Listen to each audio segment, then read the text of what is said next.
மாதம் நான் மீட்டிங் போடுவேன். சுவிசேஷம் இருக்கிறப்போ 10,000 15,000 எவ்வளோ பணமா ஆண்டு இருக்கும்.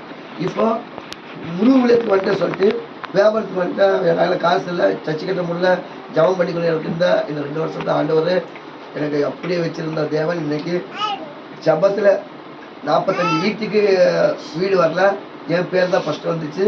ஒரு வீடு 5 லட்சம் வீடு கட்டி கொடுத்தாரு. 45 வருஷோட கண்ணீரை பார்த்து புது வீடு ஆண்டவர் கொடுத்தாரு இந்த 3 மாசத்துல. இல்லையா?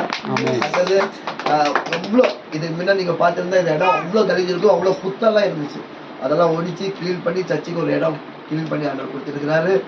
ஒரு வீடு ஹாஸ்பிட்டல் ஆண்டவர் 2 வீடு கொடுத்தாரு. இன்னொரு வீடு வரப்போது பின்னாடி சைடு, அதுக்கு ஆண்டவர் நன்றி சொல்கிறேன்.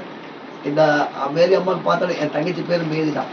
நான் எங்கே போனாலும் எங்கள் மக்களுக்கு சாட்சி சொல்வேன். சீக்கிரம் அவங்களுக்கு பிஸ்கட் பாக்கெட் போய் கொடுப்பேன். அந்த பக்கம் நான் எதுவுமே வாங்க மாட்டேன், நல்லா இங்கே இந்த பக்கம் கொடுப்பேன்.